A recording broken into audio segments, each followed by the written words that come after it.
Mirai woke up before the sun rose. This was normal for her. Even on vacation, her body refused to sleep past 5 in the morning. She had been doing this for 72 years, and her habits were not going to change now. She pulled back the curtains of her cabin window and looked outside. Snow covered everything. The pine trees looked like they wore white coats. The mountains in the distance were purple in the early morning light. Mirai smiled. This was why she came to Rocky Peak Resort every winter for the past 15 years. The resort was quiet. Most guests were still sleeping. The ski lifts would not start running for another 3 hours. Mirai liked this time best. She could walk in the snow and feel like she was the only person in the world. She put on her thick coat, her warmest boots, and her red wool hat. Her daughter had knitted that hat for her 5 years ago. Mirai wore it every winter. She also grabbed her walking stick. The paths could be slippery and she did not want to fall and break something. At her age, broken bones took too long to heal. The air outside was cold and fresh. Mirai took a deep breath. It hurt her lungs a little, but in a good way. She started walking on the path that led away from the main resort buildings. This path went through the forest and came back in a big circle. It usually took her an hour to walk the whole thing. The snow crunched under her boots. Everything was so quiet. Mirai could hear her own breathing and the sound of her footsteps. Sometimes a bird would call out from the trees. That was all.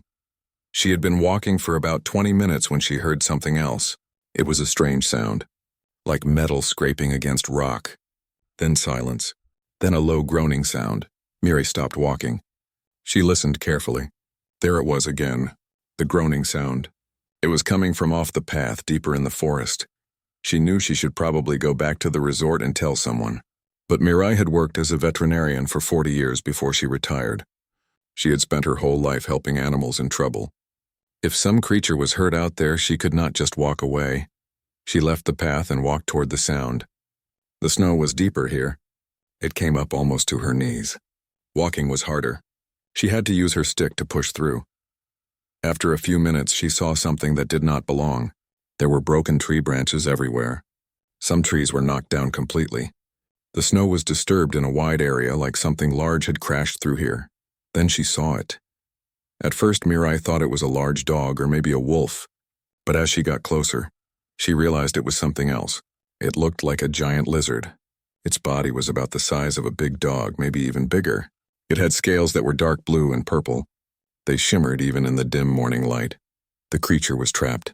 A large piece of ice had fallen on its back leg. The ice must have come from the trees above.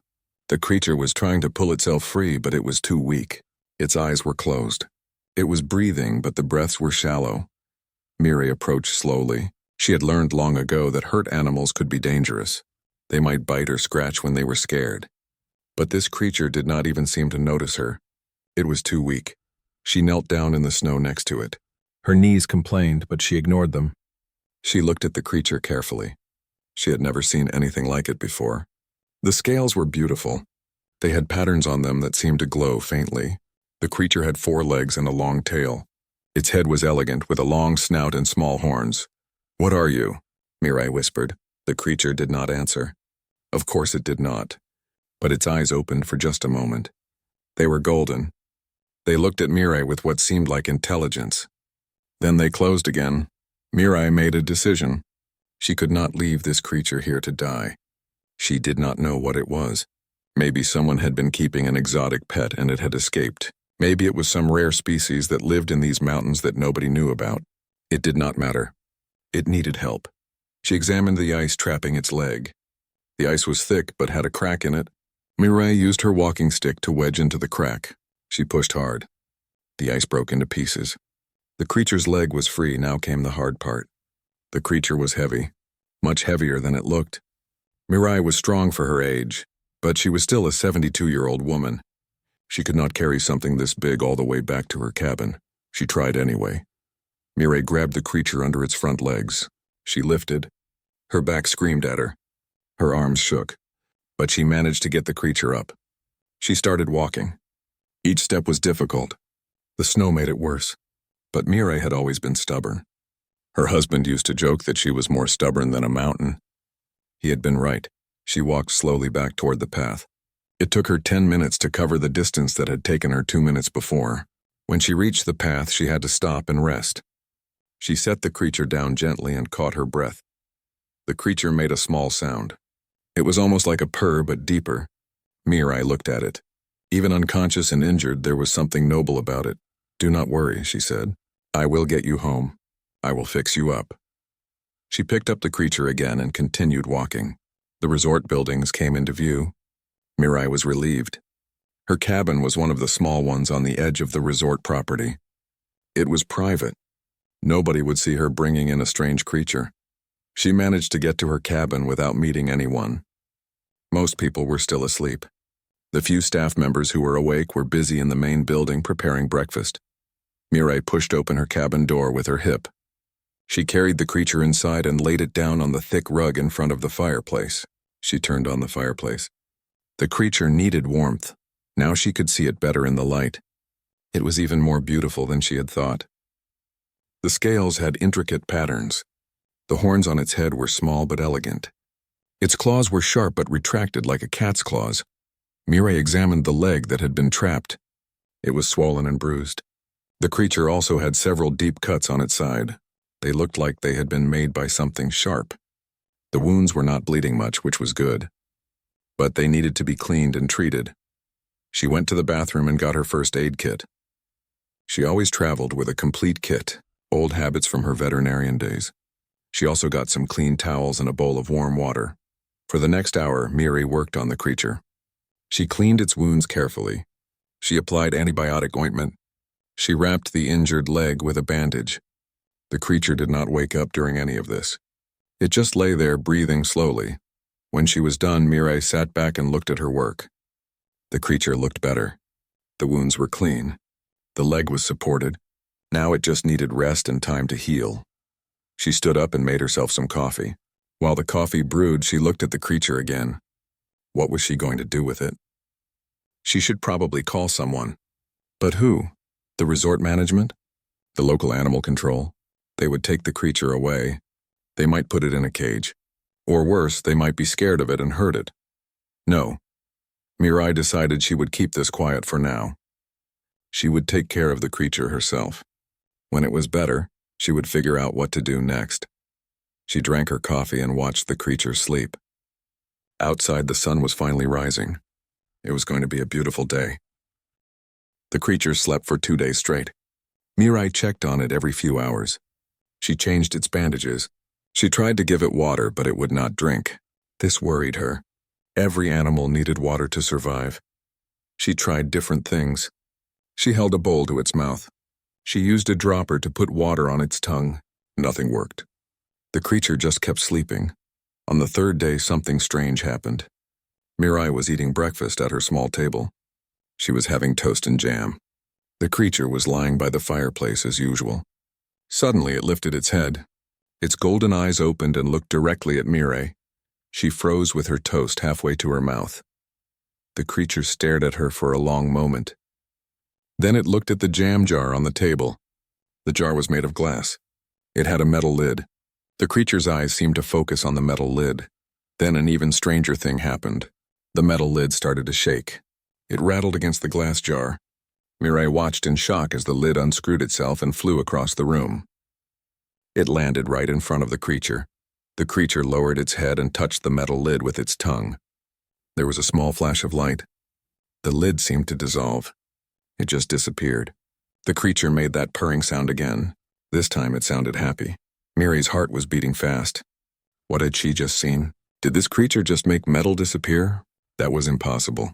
But she had seen it with her own eyes. She looked around her cabin. She saw her keys on the counter. They were metal. She saw the metal poker by the fireplace. She saw her collection of silver rings that she always wore. The creature was looking at her rings now. Its eyes were focused and intense. Mirai quickly took off her rings and held them out. "Is this what you want?" The creature pulled itself across the floor. Its injured leg dragged a little, but it seemed much stronger than before. It reached Mirai and very gently took the rings from her hand with its mouth.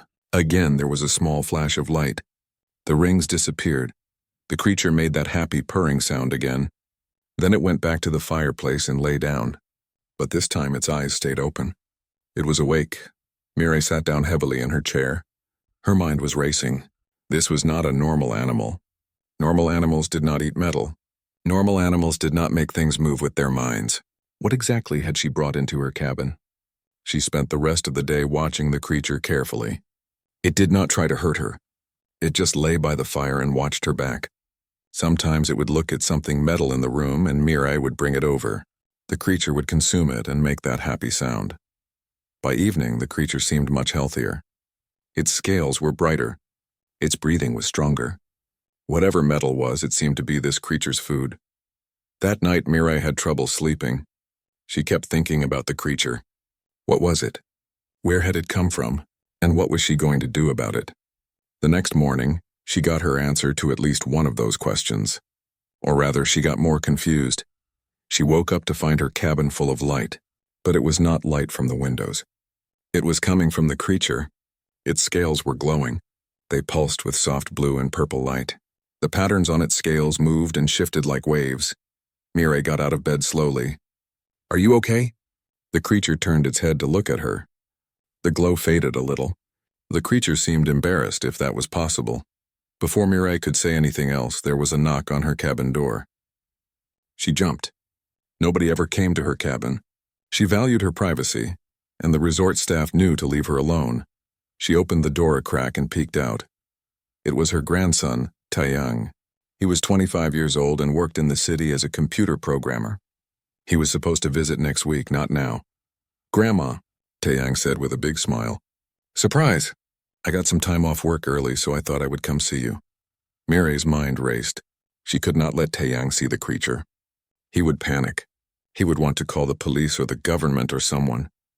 "Taeyang, this is not a good time," she said through the crack in the door. "What? Why not?" Taeyang tried to push the door open. "Are you sick?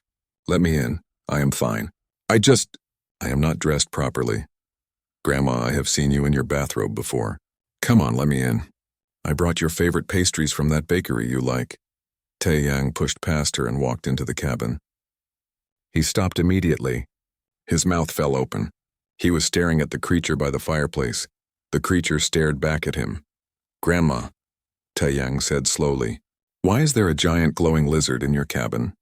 Mirai sighed. She closed the door. It is a long story. She told Taeyang everything. How she had found the creature in the forest. How she had brought it back and treated its wounds. How it ate metal. How it made things move with its mind. How its scales glowed. Taeyang listened to all of this with his mouth hanging open. When Mirai finished, he walked over to the creature slowly. He knelt down a few feet away from it. "This is not a lizard," he said quietly. "I know that," Mirai said. "But what is it?" "I do not know. But Grandma, we need to report this. This could be dangerous. This could be... I do not even know what this could be." The creature made a sound. It was different from the purring. It sounded almost like words, but in a language Mirai did not understand. The sound was beautiful and strange. Taeyang pulled out his phone. "I am going to search online. There have been weird reports lately. UFO sightings, strange lights in the sky. I thought it was all nonsense, but maybe..." He typed quickly on his phone. His eyes got wider as he read. "Grandma, look at this. There have been reports of unusual activity near this resort. People have seen strange lights in the sky for the past week. Some people reported hearing crashes in the mountains." Mirai looked at the creature. It was watching them both carefully. Its golden eyes seemed to understand what they were saying. "You think it came from space?" Mirai asked. "What else could it be? It eats metal, it glows. It does things that are impossible. Grandma, this might be an alien." The word hung in the air. Alien, from another world. The creature made that sound again. This time it sounded sad. It lowered its head and closed its eyes. Mirai felt a strong protective urge. She walked over to the creature and sat down next to it. She put her hand on its head. The scales were warm and smooth. The creature leaned into her touch. "Alien or not, it is hurt and it needs help," Mirai said firmly. "I am not going to let anyone take it away and put it in some laboratory. Grandma, be reasonable. This is bigger than us. The government needs to know about this. The government will lock it up. They will do experiments on it. I have seen enough animals suffer in my life. I will not let that happen to this one." Taeyang ran his hand through his hair. He looked frustrated. "So what do you want to do?" I want to help it get better. Then we will figure out what to do next. Taeyang looked at his grandmother.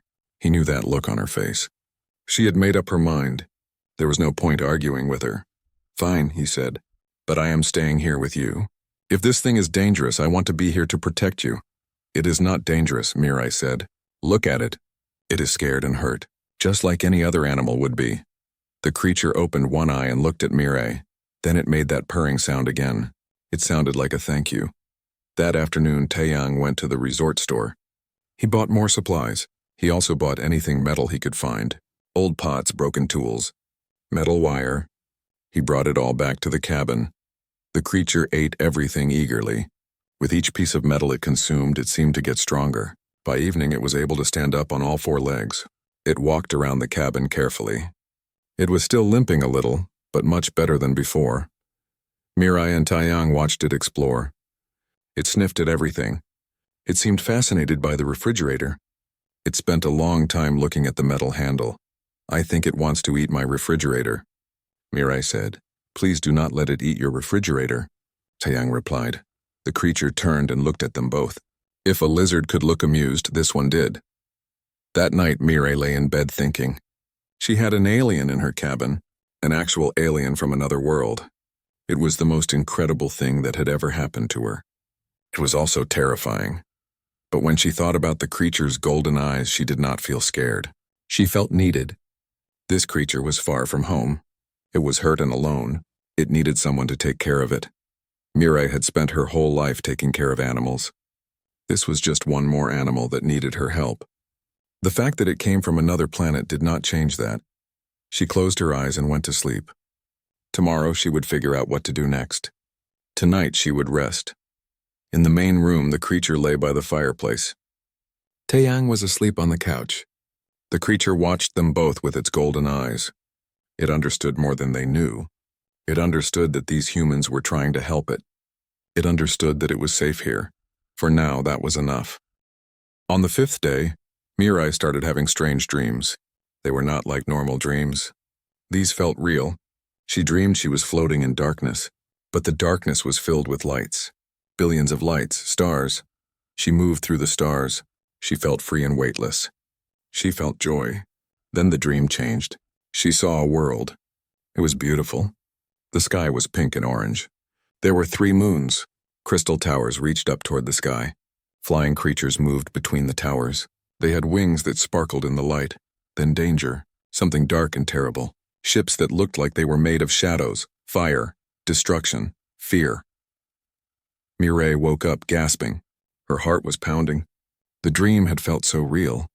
She could still see those crystal towers. She could still feel the fear. She got out of bed and went to the main room. The creature was awake. It was looking at her with its golden eyes. There was something knowing in that look. Was that you? Mirai asked. Were you showing me your home? The creature tilted its head. Then it made a sound, not the purring sound, not the word-like sounds from before. This was different. It sounded like music, like bells chiming in harmony. Mirai felt something in her mind. Not words exactly, but feelings, understanding. The creature was trying to talk to her. She sat down on the floor next to it. Show me again, she said softly. The creature moved closer to her. It touched its head to her hand. The moment they connected, images flooded Mirai's mind. She saw the creature's world. She learned its name was Kiros. She saw that Kiros was young, just barely an adult by his species standards. She saw that he had been on a mission. A scout mission. His people were exploring new parts of the galaxy. But something had gone wrong. Kairos had been attacked. Ships from another species had hunted him. They wanted to capture him. His people and this other species were enemies. There was a war. Kairos had escaped, but his ship was damaged. He had crashed here on Earth. The crash had injured him. He had been trying to hide when the ice fell on him. If Mirai had not found him, he would have died. The images faded. Mirai pulled her hand back. She was breathing hard. Tears were running down her face. She did not know why she was crying. Maybe because she had felt Kiros's fear, his loneliness. His pain, I'm sorry, she whispered. I am sorry that happened to you. Kiros made the purring sound. He understood her. Maybe not her exact words, but her meaning, her compassion. Taeyang came out of the bedroom. His hair was messy from sleep. Grandma? Are you okay? I heard you talking. Mirai wiped her eyes. I am fine. Kairos was showing me where he came from. Kairos? You named it? He told me his name. Taeyang, he can communicate. He has been showing me things, memories. He is from another world. He crashed here because he was being chased. Taeyang sat down heavily. This keeps getting crazier. Who is chasing him? Another species. They are enemies of his people. There is a war. A war? In space between aliens? Taeyang looked at Kiros. Are they going to come here looking for you? Kiros made a sound. It was low and worried. He moved his head up and down. Yes. Oh no, Mirai said. They might already be looking for him. Taeyang jumped up. We need to leave. We need to get away from here. If hostile aliens are coming, we cannot just leave him, Mirai said firmly. And where would we go? If they can travel through space, they can find us anywhere on Earth. So what do we do? It was a good question. Mirai did not have a good answer. She looked at Kiros. Is there a way to contact your people? To tell them where you are? Kiros made a sad sound. He showed her an image. His communication device had been destroyed in the crash. He had no way to call for help. What about the ship? Taeyang asked. Where did you crash? Maybe we can fix the communication system. Kairos showed them an image of the crash site. It was deep in the mountains, far from any trails or roads. The ship was buried under snow and ice.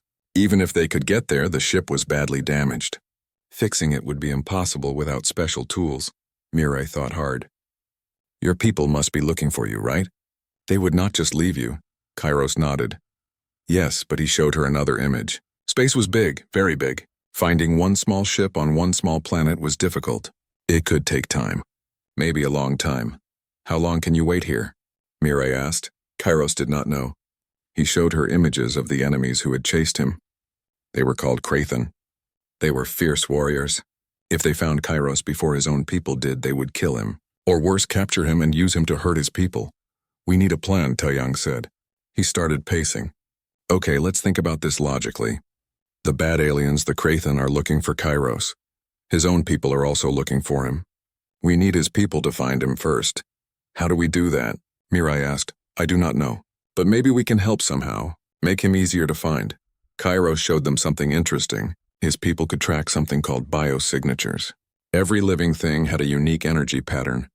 The Velthari, that was what Kiros's people were called, could sense these patterns from far away. But Kairos's biosignature was weak because he was injured and low on energy. So if we make you stronger, your people can find you easier? Mirai asked. Kiros nodded eagerly. More metal, Taeyang said. We need to get you more metal. That afternoon, Taeyang made several trips to town. The nearest town was about 30 minutes away by car. He went to junkyard. He bought old car parts. He bought scrap metal. He bought anything he could find. He had to explain to the junkyard owner that he was an artist, that he made sculptures from metal. The owner looked at him strangely but took his money. Taeyang brought everything back to the cabin. Kiros ate it all. With each piece of metal, he grew stronger. His scales glowed brighter. He moved with more energy. By evening, Kairos was strong enough to do something he had not done before. He spread his wings. Mirai and Taeyang gasped. They had not realized Kiros had wings. They had been folded tight against his body. Now they opened up and they were magnificent. The wings were made of something that looked like crystal. They were translucent and caught the light. Patterns moved through them like water flowing. They were easily twice as long as Kairos's body. You can fly, Mirai breathed. You are a dragon.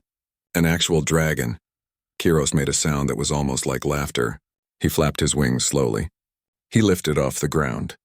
He flew around the cabin in a slow circle. Then he landed gracefully and folded his wings again. Taeyang was grinning. That was amazing. You are amazing. Kiros looked proud, but then his expression changed. He tilted his head, listening to something only he could hear. Then Mirai heard it too. A sound in the distance. Helicopters. She went to the window and looked out. The sun was setting. Against the orange sky, she could see several black helicopters. They were flying in a pattern, like they were searching for something. Military helicopters, Taeyang said, looking over her shoulder. They are searching the area. Do you think they are looking for Kairos? Mirai asked. Maybe, or maybe they detected his crash. Either way, this is not good. Kairos made a worried sound. He showed them an image. The helicopters were human, but the Krathen were also near. He could sense them. They had sent a small team to the planet. They were also searching. We need to hide you, Mirai said. If the military finds you, they will take you away. If the Krathen find you, they will kill him, Taeyang finished. Okay, we need to think. Where can we hide a dragon? They spent the next hour discussing ideas. The cabin was too obvious. If the military did a thorough search of the area, they would find Kairos. The forest was no good either. It was too open. Finally, Taeyang had an idea. The old lodge. You remember it, Grandma? The one that burned down 10 years ago? Mirai nodded. The ruins are still there, but it is miles from here. Exactly. Nobody goes there anymore. And there is a basement. It survived the fire. We could hide Kairos there. It was risky. Moving Kairos meant exposing him. But staying here was riskier. We go tonight, Mirai decided. After dark. When fewer people are around, Kairos understood. He looked scared but brave. He trusted Mirai and Taeyang. They had saved him once. He believed they would save him again. As night fell, they prepared. Taeyang packed supplies, food, water, blankets, more metal for Kairos. Mirai made sure Kairos' wounds were still healing properly. They were. He was getting better every day. At midnight, they left the cabin. Taeyang drove his car. Mirai sat in the back with Kairos. They had covered him with blankets, but his glow still showed through. They had to hope nobody would see them. The drive to the old lodge ruins was tense. Every car they passed made them nervous. Every time they saw lights in the distance, they worried it was the military. Or worse, the Krathen, but they made it. The old lodge was just a skeleton now. Burned walls and collapsed roof. But the basement stairs were still intact. Taeyang checked it with a flashlight. The basement was dark and dry. Perfect for hiding. They got Kairos down into the basement. It was not comfortable, but it was safe. They left him with supplies and promised to come back the next day. As they drove back to the resort, Mirai looked up at the stars. Somewhere up there, Kairos' people were looking for him. She hoped they would find him soon. She had no idea that everything was about to change. The Krathen had found Kairos' trail, and they were close, very close. The next morning started like any other. Mirai woke up early. She made coffee. She looked out the window at the snow-covered mountains. Everything seemed peaceful, but she felt uneasy. Something in the air felt wrong. She could not explain it. It was just a feeling. Taeyang was already awake. He was on his laptop at the table. His face was serious. What is wrong? Mirai asked. Look at this. Taeyang turned his laptop so she could see. On the screen was a local news website. The headline read, Strange lights and sounds reported near Rocky Peak Resort. Mirai read the article. Several people had reported seeing unusual lights in the sky last night. Not airplane lights. These lights moved too fast and in impossible directions. Some people had also heard strange sounds, like metal scraping against metal. The Krathen, Mirai whispered. They are here. We need to get to Kairos, Taeyang said, already grabbing his coat. Now. They drove to the old lodge as fast as they dared. The roads were icy. Taeyang gripped the steering wheel tight. Mirai watched the sky nervously. When they reached the ruins, everything looked normal. Too normal. That made Mirai more nervous. They hurried down the basement stairs. Kairos was there waiting for them. But something was different. His scales were not glowing with their usual soft light. They were pulsing, bright and urgent. Like a warning, Kairos made urgent sounds. He showed them images. The Krathen had landed nearby. 3 of them. They were soldiers, warriors. They had tracking equipment. They were following Kairos' biosignature. How close? Taeyang asked. Kairos showed them. Very close. Maybe an hour away. Maybe less. We need to run, Taeyang said. Get back to the car and drive as far as we can. But Mirai shook her head. They can track him. Running will not help. They will just follow us, so what do we do? Fight them? Grandma, these are alien warriors. We cannot fight them. Mirai looked at Kairos. He was scared. She could see it in his golden eyes. He was still young.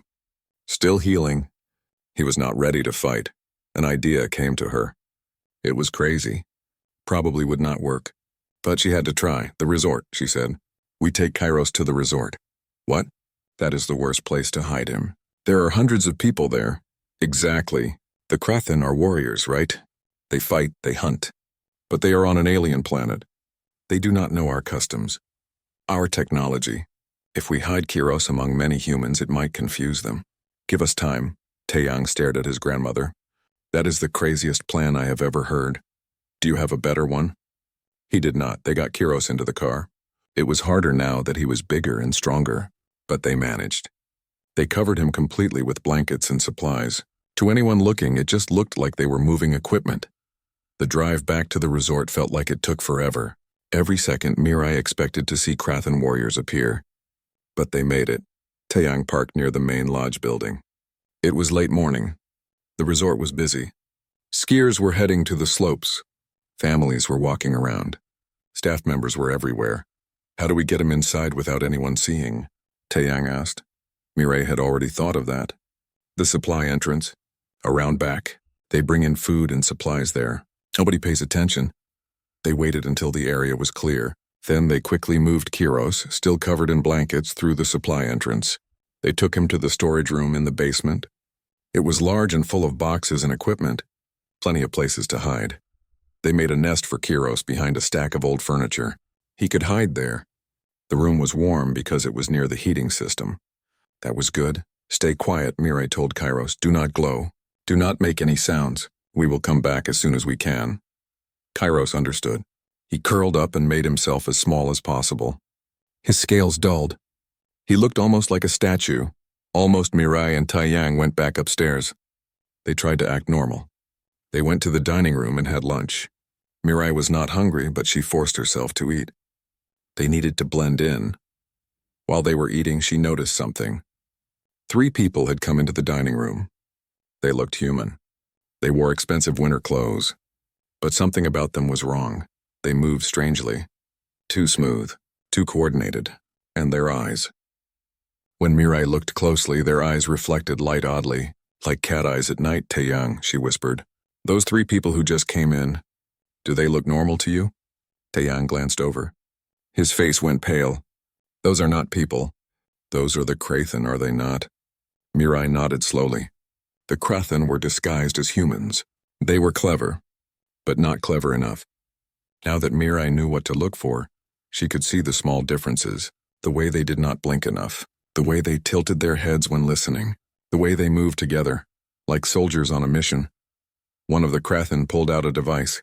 It was shaped like a phone, but the screen showed strange symbols. The Krathen was scanning the room. They are tracking him, Taeyang breathed. They are going to find him. The Krathen started walking through the lodge. They were checking different areas. Getting closer to the basement, Mirai made a decision.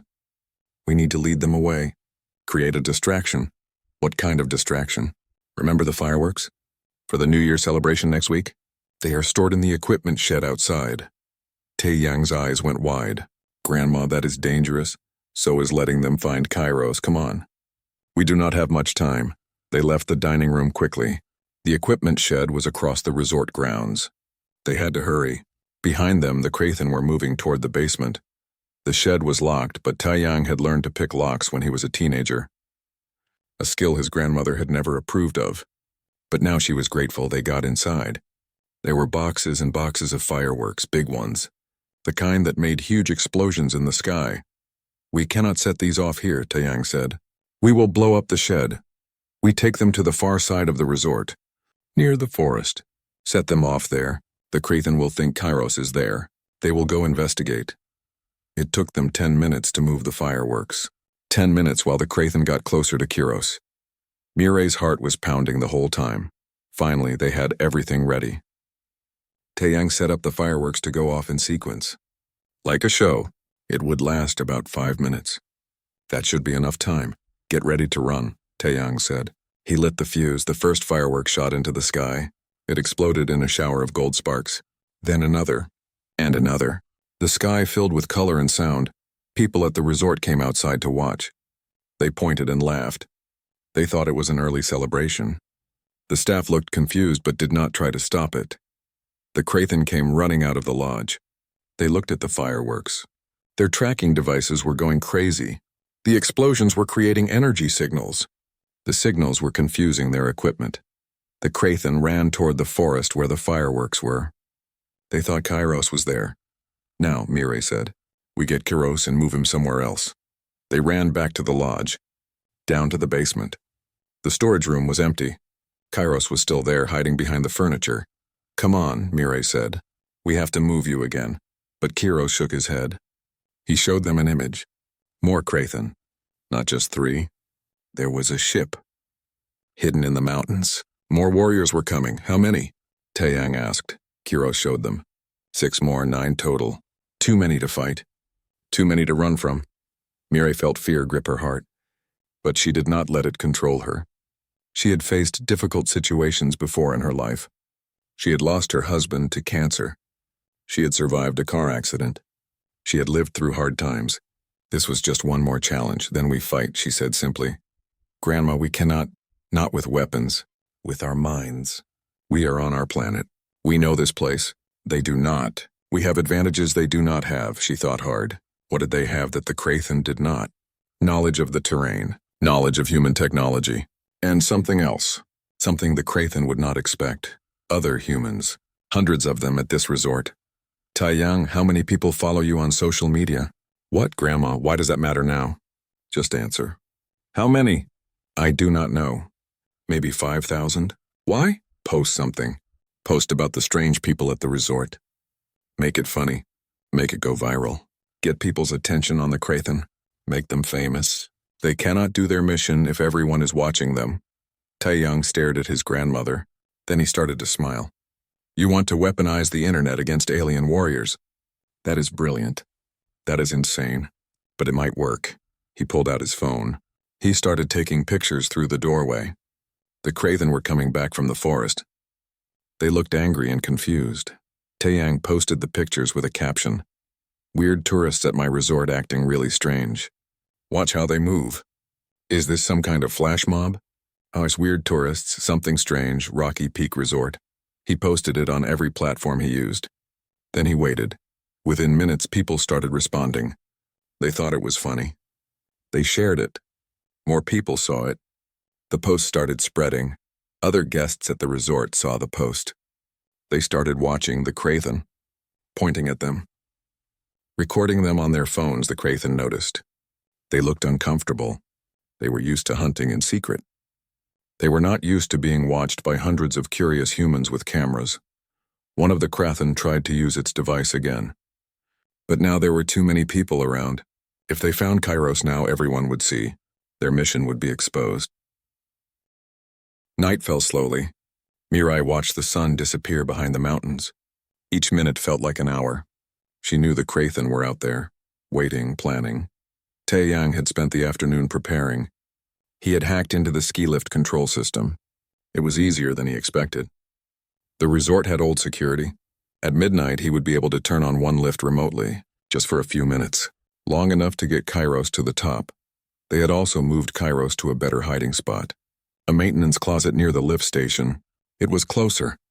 Less distance to cover when the time came. At 11:30, Mirai and Taeyang left the lodge. They walked toward the lift station like they were just taking an evening stroll. Several other guests were out walking too. The night was clear.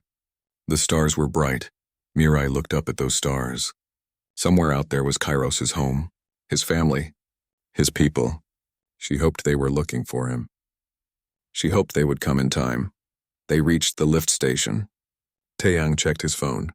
15 minutes until midnight. The lift will start then. We will have maybe 10 minutes before security notices and shuts it down. That should be enough, Mirai said, though she was not sure. Nothing about this plan was sure. They waited. The minutes ticked by. Mirai's heart beat faster with each one. Then, at exactly midnight, the ski lift hummed to life. The chairs started moving up the cable toward the mountain peak. Now, Taeyang said. They ran to the maintenance closet. Kairos was ready. They had removed his bandages earlier. His wounds were almost healed. He was strong again. His scales glowed softly in the darkness. They got Kairos onto a lift chair. It was not made for dragons, but Kairos gripped it with his claws. He folded his wings tight against his body. The chair carried him up into the darkness. Mirai and Taeyang got on the next chair. They followed Kairos up the mountain. The ride was cold and slow. Wind bit at Mirai's face, but she did not care. She kept her eyes on Kairos's chair ahead of them. So far, everything was working. Then she saw lights below, flashlights, moving fast toward the lift station. "They found us," Taeyang said. "The Krathen. They are coming." Mirai looked down. She could see figures running. 9 of them. They moved with inhuman speed. They were climbing the mountain, not using the lift, just climbing straight up the steep slope. Impossible for humans. Easy for them. "They are going to catch us before we reach the top," Taeyang said. There was fear in his voice. "Then we need to slow them down," Mirai said. She pulled out her phone. She called the resort security. "Hello? Yes, there are people climbing the mountain." "No, not on the trail. Straight up the face. They are going to hurt themselves.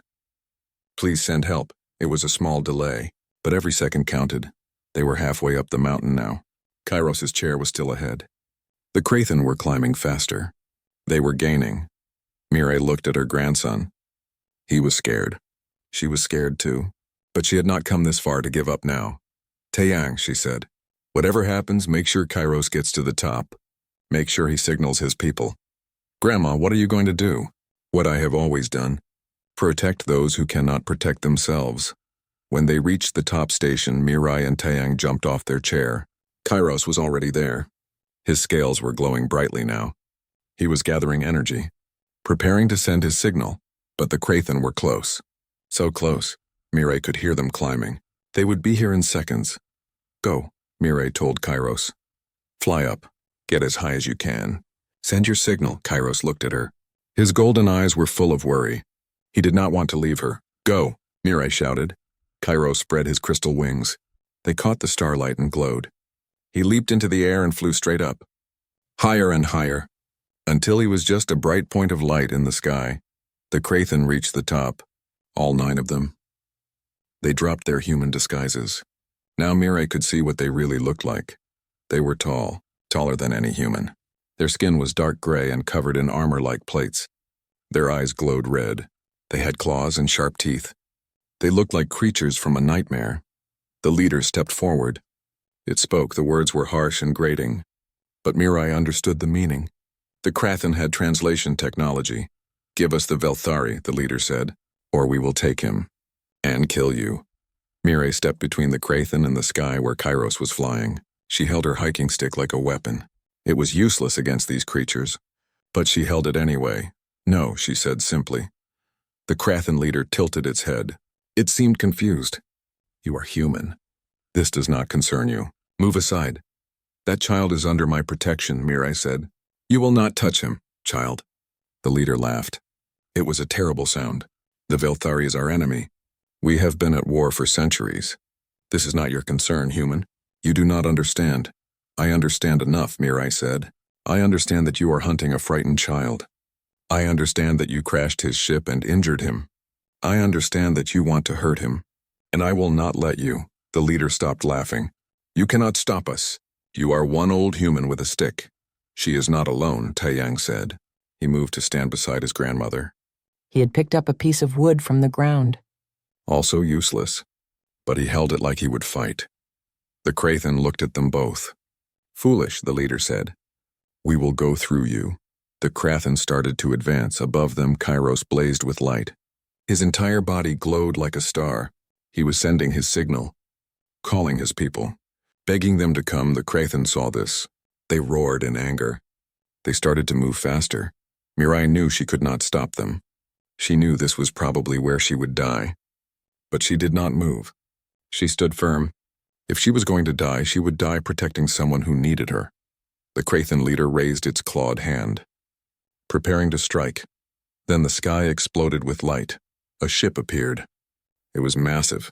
It hung in the air above the mountain like a second moon. The ship was beautiful, made of crystal and metal that shimmered with all colors. A beam of light shot down from the ship. It surrounded Kairos. It lifted him up toward the ship gently, safely. More beams of light shot down. These ones were different. They were weapons. They hit the ground around the Krathen. The Krathen scattered, then figures appeared. They materialized from thin air. Teleportation technology. These figures were like Kairos, but bigger. Adults, warriors. The Velthari had arrived. There were 6 of them. They wore armor made of the same crystal as their wings. They carried weapons that glowed with energy. They surrounded the Krathen. The largest Velthari stepped forward. She was magnificent. Her scales were silver and gold. Her wings spread wide. She radiated power and authority. She spoke in that musical language. The translation came through clearly. Krathen, you have violated neutral space. You have attacked a civilian scout. You have endangered a protected species. Surrender or face destruction. The Krathen leader growled. The human interfered. The human protected a child, the Velthari commander interrupted, as was her right, as was her duty. You are the criminals here. The Krathen knew they were beaten. They were outnumbered and outgunned. Slowly they lowered their weapons. The Velthari warriors took them prisoner. They would be transported to a neutral station for trial. The commander turned to Mirai and Taeyang. She walked over to them slowly. She was so tall. Mirai had to look up to see her face. I am Commander Ishara of the Velthari Star Force, she said. Her voice was kind. You saved my scout. You protected him when he was defenseless. You risked your life for him. Why? Mirai lowered her hiking stick. She suddenly felt very tired. Because he needed help. That is reason enough. Ishara stared at her for a long moment. Your species is young. You have not yet reached the stars. You do not know the ways of the galaxy. You did not have to help Kairos. Most species would have ignored him, or worse, sold him to his enemies. But you helped him anyway. You asked for nothing in return. You just helped. Of course I helped, Mirai said. What else would I do? Ishara made a sound. It took Mirai a moment to realize the commander was laughing. Humans, Ishara said. You are strange. You are weak compared to most species. You have no natural weapons, no armor, no special abilities. But you have something else. Something rare and precious. You have compassion. You have courage. You have the will to protect others even when it costs you everything. She turned to her warriors. Mark this system as protected. Mark this species as friends of the Velthari. Let it be known across the galaxy. Humans are to be treated with respect and honor. The warriors saluted. They spoke in unison. Yes, Commander. Ishara turned back to Mirai. Kairos wishes to say goodbye. Will you come aboard our ship? Mirai looked at Taeyang. He nodded. Together they let the light beam lift them up. It felt strange. Like floating in water, but not wet, they materialized inside the ship. It was beautiful. Everything was made of crystal and metal. Lights flowed through the walls like rivers. It was like standing inside a living thing. Kairos was there. He ran to Mirai. He pressed his head against her chest. That purring sound filled the air. He was happy. He was safe. Mirai hugged him. This strange dragon from another world. This child she had saved. Tears ran down her face. Be safe, she whispered. Go home, be with your family. Kairos pulled back. He looked at her with those golden eyes. Then he did something unexpected. He reached up and touched his head to hers. Images flooded Mirai's mind. But these were not memories.